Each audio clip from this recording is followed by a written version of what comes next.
सूत जी महाराज ने प्रमाण दिया है क्या शौनकादि ऋषियों को कि जीवन के दुख यदि जीवन में है तो कहीं मत जाना, भगवान की शरण में सत्संग में चले जाना।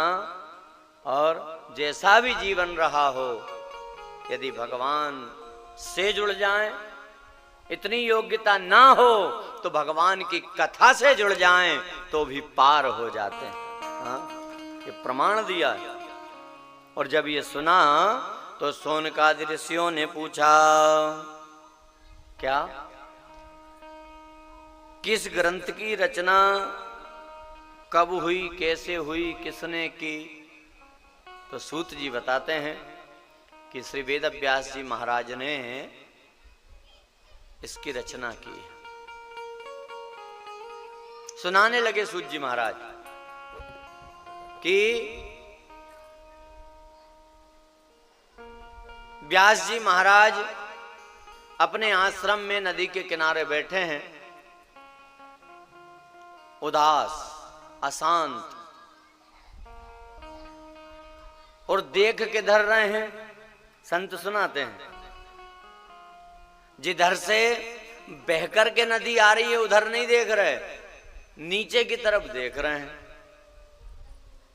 और कहीं भी किसी तीर्थ स्थान में जाएं, तीर्थ नदी का दर्शन करें तो कहां दर्शन करना? जिधर से मैया आ रही है उस तरफ मुंह करके दर्शन पूजन करना चाहिए। हाँ, नीचे की तरफ देखना दोष बताया। बैठे हैं देख रहे, उदास अशांत। इतने में वहां नारद जी का आगमन हुआ। नारद जी आए, व्यास जी से पूछा क्या बात है? कहते हैं मेरे मन में शांति नहीं है। व्यास जी कह रहे अशांति है। क्यों? मैंने 4 वेद, 6 शास्त्र, 17 पुराण लिख दिए पर फिर भी ऐसा लगता है कोई कमी है। हाँ, मेरा मन अशांत है, क्या करूं? तो नारद जी ने कहा अभी तक तुमने जो लिखे ना, हाँ, इनमें कहीं ना कहीं कमी है। फिर अब ऐसे ग्रंथ की रचना करो जिसमें सारे वेद शास्त्र पुराणों का सार हो, फिर भगवान के समस्त अवतारों का वर्णन हो, राम अवतार की व्याख्या हो और कृष्ण अवतार का चित्रण हो। हाँ, नारद जी ने प्रेरणा दी व्यास जी को और विश्वास दिलाने के लिए। और ये जो कुछ भी करना भगवान की शरण में रहकर करना, भगवान का आश्रय लेकर करना। विश्वास दिलाने के लिए अपने पूर्व जन्म का वृत्तांत बताया है। नारद जी कह रहे हैं पूर्व जन्म में मैं दासी पुत्र था। मेरी मां बड़े बड़े सेठों के यहां कपड़े बर्तन का काम करती थी। एक बार एक सेठ के यहां संत आए चतुर्मास काटने, वो सत्संग करते तो मैं भी सत्संग में बैठता था। पर क्यों बैठता था पता है? प्रसाद के लालच में। हाँ, छोटे बच्चे क्यों बैठते हैं? आखिरी में प्रसाद मिलेगा। पर सत्संग सुनते सुनते मेरा मन सत्संग में लग गया और ऐसा लगा कि जब वो संत जाने लगे तो मैं पीछे चल दिया। संतों ने कहा बेटा तुम्हारी मां तुम्हारी जिम्मेदारी है। हाँ, पहले अपनी जिम्मेदारियों को निभाओ और घर में रहकर भजन करो। ये कथाएं सीख देती हैं। ये नहीं कहा कि घर परिवार को छोड़ दो।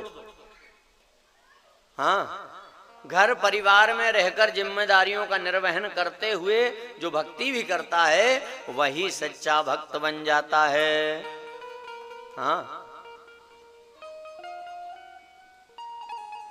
घर परिवार संसार का निर्वहन करना, जिम्मेदारी निभाना कर्तव्य है, पर उसमें रहकर भी भगवान का भजन करना मनुष्य जीवन का परम कर्तव्य है। हाँ, मैं रहूंगा कैसे? तो संतों ने एक माला दे दी कि माला ले और खूब भगवान का भजन करना। संत तो चले गए। अब नारद जी कहते हैं मैं माला लेके भजन करने बैठूं और मां काम बता। वैसे काम बताए ना बताए, पर जैसे माला लेके बैठते हैं ना तो माँ काम बता देती है। आपको बताएं क्यों काम बताती माँ? औलाद कहाँ रही है, उसकी संगति कैसी है, उसका उठना बैठना किन लोगों में है, भले ही माँ को चिंता ना हो, पर यदि बेटा ज्यादा भजन पूजन पाठ करने लगे ना तो माँ चिंता में जरूर पड़ जाती। क्यों? ऐसा नहीं हो बाबा जी बन जा, हाँ जरूर चिंता में पड़ जाते। तो माँ काम बताती। नारद जी को क्रोध आता।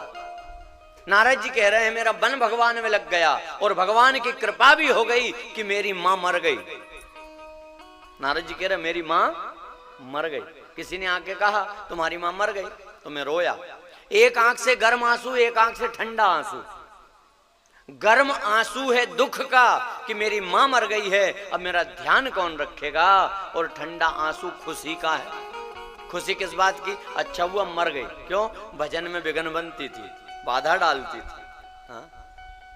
माँ का क्रियाकर्म किया और मैं उस दिशा में गया जहां संत गए थे, संत नहीं मिले। तो जो माला और मंत्र दे गए थे, मैंने भगवान की भक्ति प्रारंभ की, भगवान की कृपा भी हुई, और ऐसी कृपा हुई कि भगवान का क्षणिक दर्शन भी हुआ। पर एक क्षण के लिए दर्शन हुआ, झलक, और गायब। मैं तड़प उठा, रोने लगा, क्या कमी रह गई, क्या कमी रह गई? तो आकाशवाणी हुई, बेटा कमी कुछ नहीं रह गई, पर इस जन्म में तेरे भाग्य में इतना ही था, पर अगला जन्म तुझे ऐसा दे रहा हूं कि तू 24 घंटे मेरे निकट रहेगा, 24 घंटे मुझसे जुड़ा रहेगा, 24 घंटे मेरा भजन करेगा। और नारद जी कह रहे देख लो ये जन्म मुझे मिला है नारद का, और मैं 24 घंटे क्या करते हैं नारद जी? जल्दी बोलो।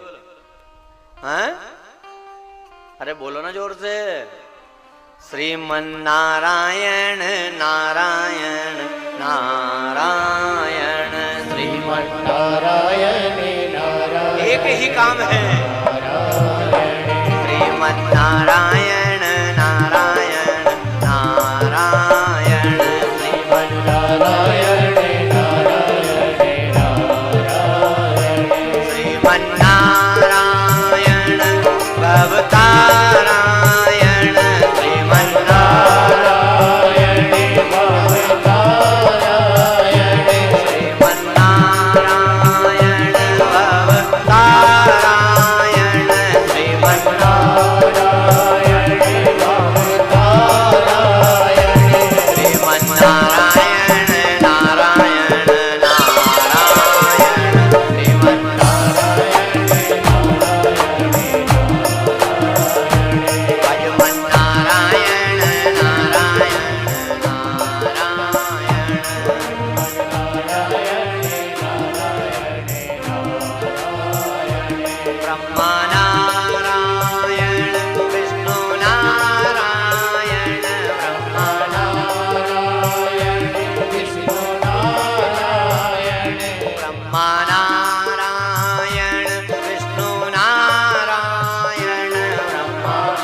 जब अपने जन्म का इतिहास सुनाया, पूर्व जन्म का, वेद व्यास जी को विश्वास दिलाया है।